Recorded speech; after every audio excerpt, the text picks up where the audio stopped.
E aí, amados alunos do sexto ano AIB do Colégio Acalanto, tudo bem com vocês? Eu espero que sim. Nessa videoaula de História, trataremos da correção do assunto Grécia, uma civilização clássica, as páginas 14 a 21. Novamente o assunto Grécia, uma civilização clássica, páginas 14 a 21 é a nossa correção.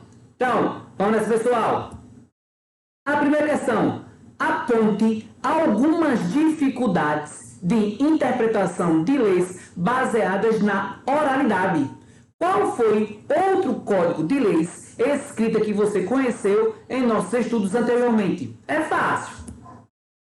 A oralidade pode trazer diversas interpretações sobre uma mesma lei. E, com relação à segunda parte da pergunta, a resposta, o Código de Hammurabi, que é considerado um dos mais antigos conjuntos de leis da humanidade. Primeira questão: como funciona a nossa democracia? As opiniões dos cidadãos são ouvidas? De que forma? A resposta: no Brasil, o regime democrático permite ao cidadão escolher seu representante, para ser mais exato, através do voto. No caso, a nossa democracia é uma democracia indireta. Eleitos esses representantes vão elaborar leis, no caso, o Poder Legislativo, deputados, senadores e vereadores, colocar em prática essas leis e governar, Poder Executivo, presidente, governadores e prefeitos, e julgar as leis elaboradas, o Poder Judiciário, os juízes. A opinião do cidadão deverá ser representada por esses políticos. Por isso, a nossa democracia é considerada como uma forma democrática indireta. Você escolhe um representante e ele vai elaborar as leis. Não é você que vai elaborar. Então, é a pessoa que você escolher. Por isso é muito importante o voto. Por isso, para ser mais exato, por isso é muito importante em quem, não o voto, em quem você vai votar. A segunda questão: apesar de vivermos em uma democracia, você acha que o governo atende às demandas de toda a população? Argumente sobre essas questões com seus colegas e o professor. Infelizmente, essa questão não pode ser resolvida da melhor forma possível, porém, a resposta é a seguinte: a população brasileira não é atendida em suas demandas, em suas necessidades, uma vez que seus direitos não são respeitados. A desigualdade social no país é grande e a população mais pobre tem pouca representatividade nos órgãos governamentais. Então, a população mais pobre do Brasil, ela não tem representantes, ficando assim ocupados pela elite socioeconômica do Brasil. A terceira questão: a palavra cidadania é muito utilizada atualmente e está ligada diretamente aos direitos sociais e civis da população de uma determinada sociedade. Ser cidadão vai além do direito dos indivíduos de escolher seus representantes. Um cidadão deve ter direito à saúde, à educação e à vida digna, mas também ele deve ter deveres em relação à sociedade. Com relação a essa fala, é uma fala de resposta pessoal. Literalmente, aqui nós não encontramos uma pergunta, tá certo? E sim o conceito geral de cidadania, ok? Aí temos a continuação. Em sua opinião, quem é considerado cidadão atualmente no Brasil? Quais seriam os deveres de um cidadão em relação à sua sociedade, em sua sociedade? Reflita sobre esse assunto. É a continuação daquele texto anterior, que é uma questão pessoal, tá certo? Então, é um conjunto geral, é a definição de cidadania aqui no Brasil. Então, você faz uma pesquisa, literalmente é uma pesquisa, você vai pesquisar quem é considerado cidadão aqui no Brasil, certo? A quarta questão: como você percebeu com a leitura do texto Educação em Atenas, as mulheres atenienses não tinham permissão de frequentar as escolas e também, como você já sabe, não eram consideradas cidadãs. Dessa forma, não havia igualdade entre mulheres e homens. E atualmente, qual é a situação das mulheres em nossa sociedade? O que você percebe sobre esse assunto em seu cotidiano? Discuta com seus colegas e professor. Novamente é uma pergunta que a resposta é pessoal e que deveria ser respondida em sala de aula. Mas fica o questionamento: de que forma deve haver, vamos dizer assim, a participação de forma igual, lembrando, de forma igual, entre homens e mulheres na nossa sociedade, no nosso dia a dia, no nosso cotidiano, tá certo? É a última parte da pergunta, né? E atualmente, qual é a situação das mulheres em nossa sociedade? De que forma é a representatividade das mulheres em nossa sociedade, tá certo? Então, de que forma é essa atuação? Lembrando que tem que haver a questão de igualdade entre homens e mulheres, ok?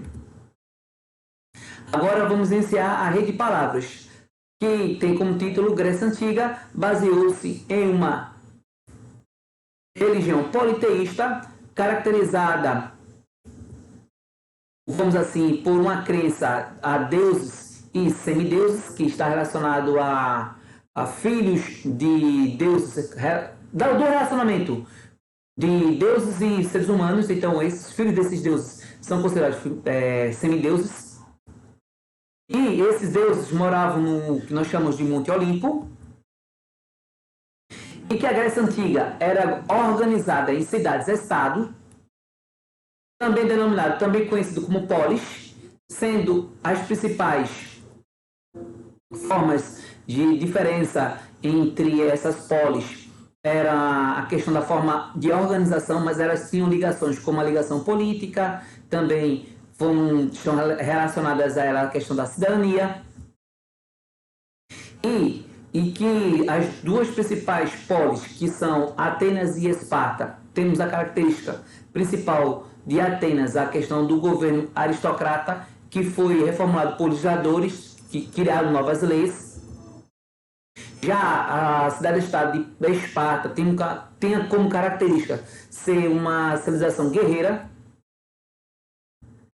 Novamente, a questão dos legisladores é a parte superior, tá certo? Onde esses legisladores transformaram a sociedade ateniense em uma sociedade democrática, entre aspas, tá certo? Caracterizada pela participação dos homens, também pelo ostracismo e pela escravidão, onde essa questão da democracia era para uma parte resumida, a minoria da população ateniense, lembrando que apenas eram os homens livres, filhos de pai e mãe atenienses e acima de 21 anos, ficando de fora mulheres, crianças, estrangeiros, certo? E escravos. Lá já a partir de Esparta, ela é caracterizada por uma sociedade guerreira, também era organizada por uma diarquia dos reis, junto com a Jerúsia, junto com a Ápela e o Conselho de Éforos. Você tem a forma da organização administrativa de Esparta. Nós também temos outra característica de Esparta, a xenofobia. Outra característica de Esparta também é o treinamento militar rígido, que zelava pela disciplina militar. E também outra característica é que a estado de Esparta, a base da economia era a agricultura, ok?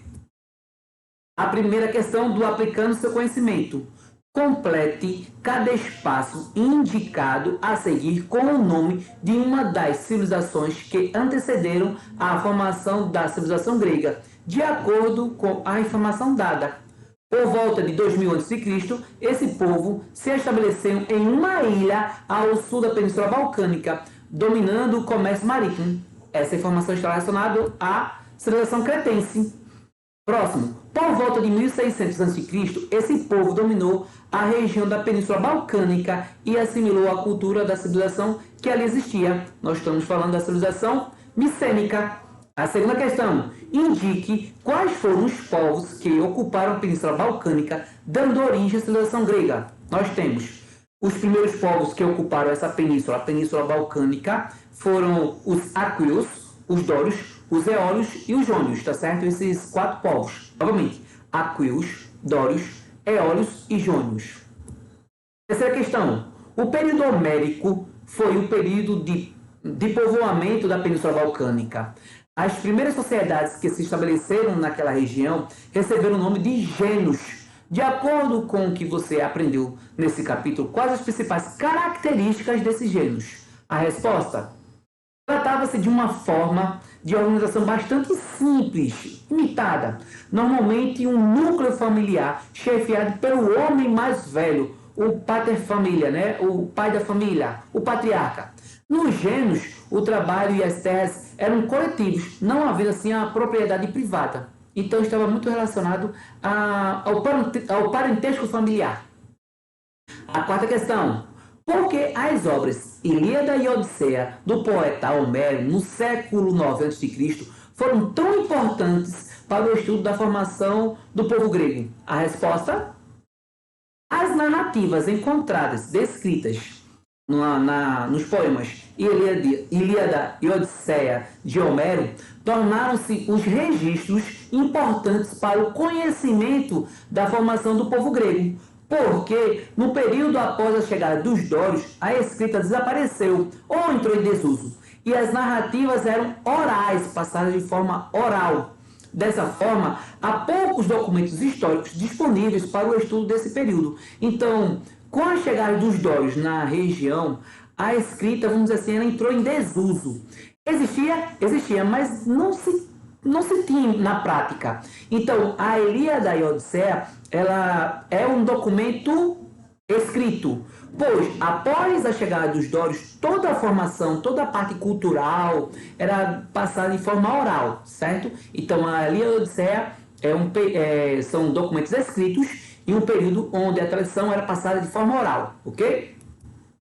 A quinta questão: são fontes indispensáveis para o conhecimento dos primeiros tempos daquilo que viria a se constituir na civilização grega os poemas Ilíada e Odisseia, atribuídos ao poeta Homero. Seus versos tratam, sobretudo, de episódios e consequências relacionadas com a seguinte alternativa. A resposta: a letra B, a longa guerra contra a cidade de Troia. Lembrando que a Ilíada fala exclusivamente da guerra de Troia. Já a Odisseia fala-se do retorno de Ulisses, que foi um dos heróis da guerra de Troia, à sua terra natal, Ítaca, certo? Sexta questão: indique como era a organização da polis e estabeleça sua relação com a palavra política.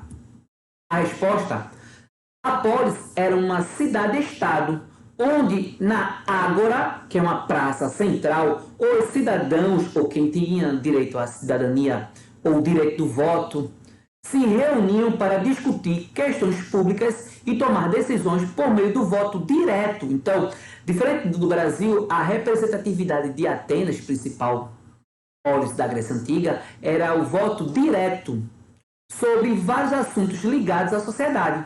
Por isso, a palavra política é uma atividade relacionada à participação dos cidadãos na sociedade por meio de seu voto e opinião, e está diretamente relacionada à polis. Polis é a mesma coisa que cidade. Então, polis originou a palavra política, pois era na polis, numa região conhecida, ou num local conhecido como ágora, que é a praça central, vamos dizer assim, cidadãos, das pessoas que tinham direito ao voto, eles escolhiam, tomavam decisões para o futuro da cidade. Então, por isso que está relacionado polis com política, certo? A sétima questão: relacione as características da sociedade espartana aos povos que deram origem a essa cidade-estado. É fácil. Uma das principais características de Esparta era a sua organização para a guerra.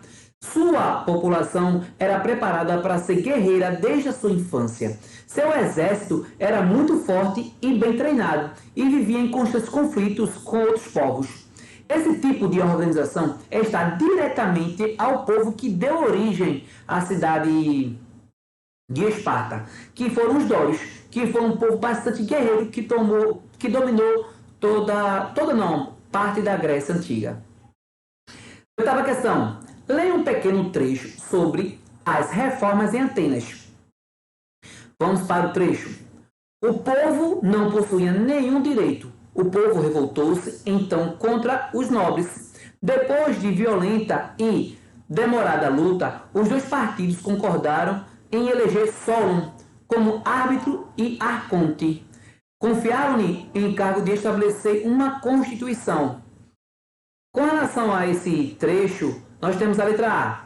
Que medidas o legislador Solon adotou para solucionar a crise em Atenas? A resposta: Solon extinguiu a escravidão.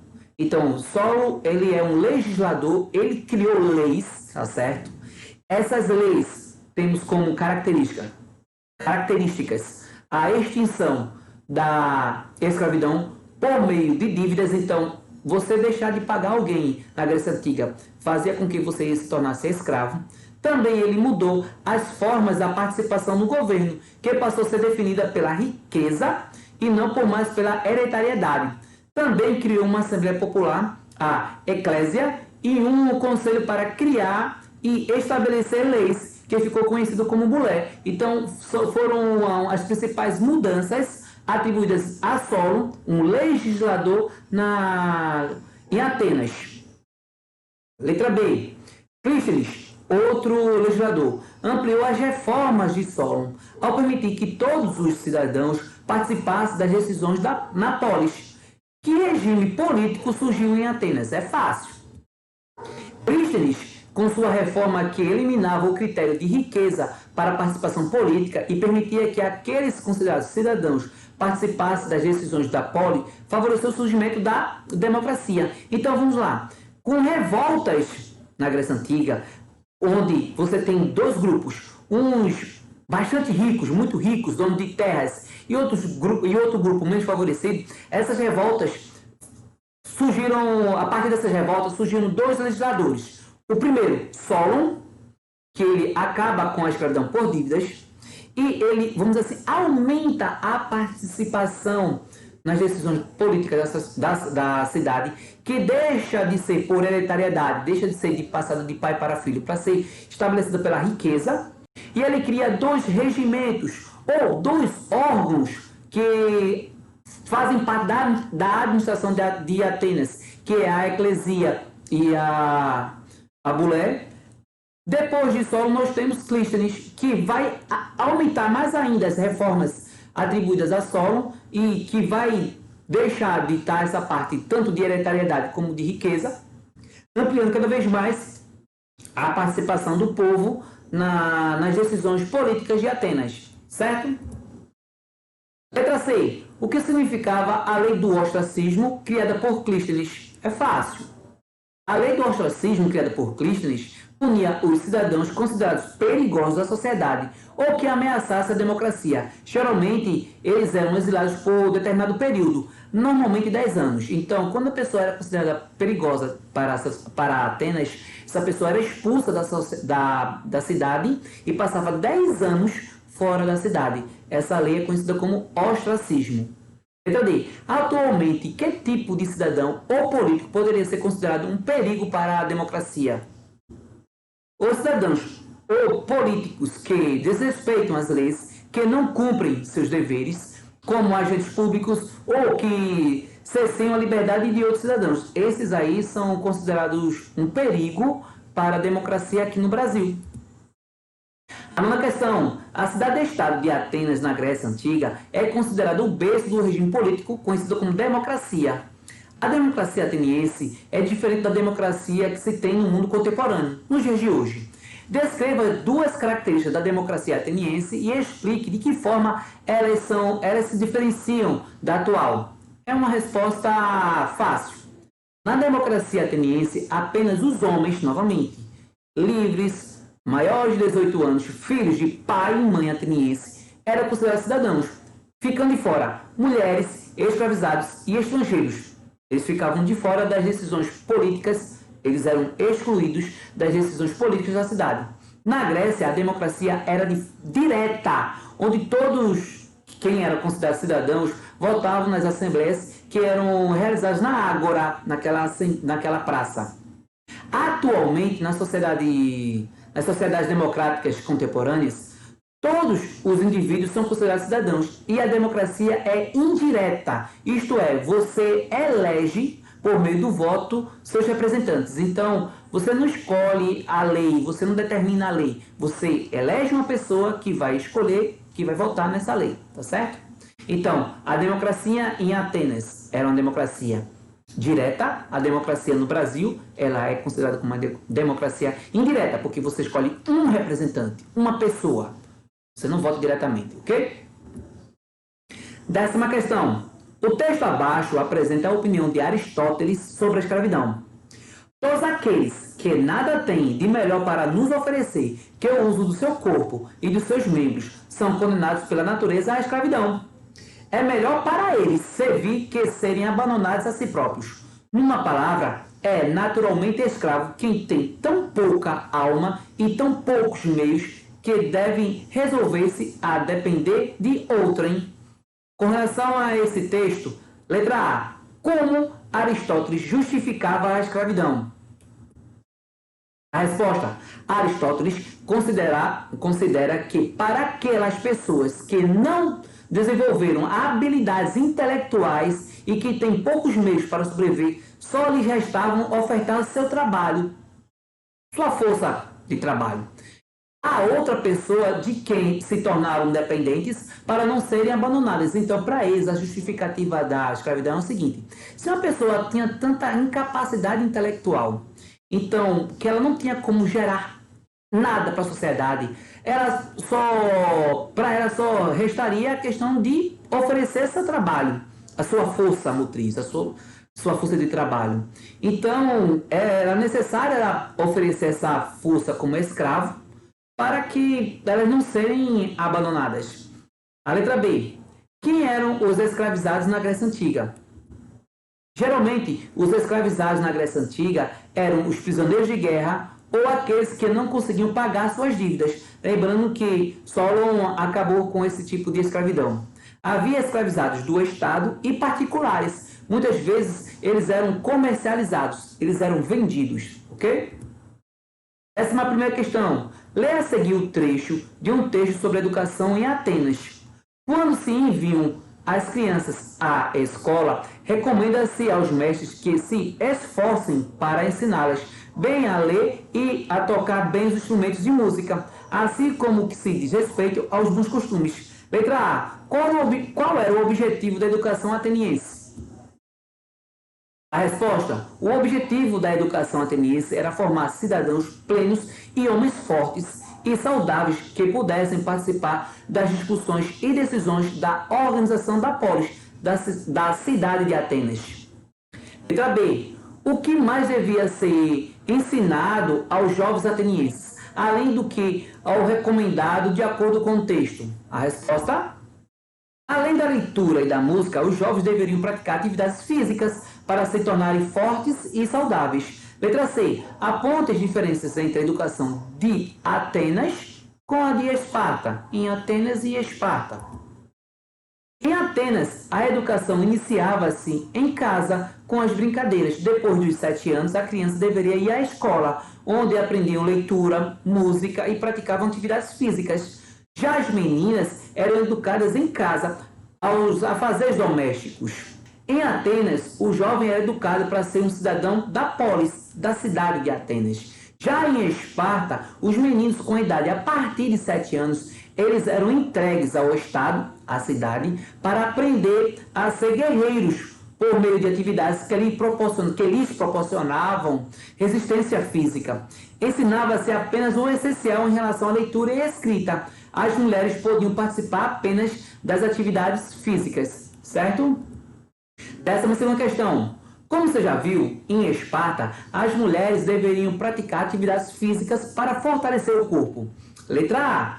Por que para os espartanos era importante a mulher ser educada dessa forma? A resposta.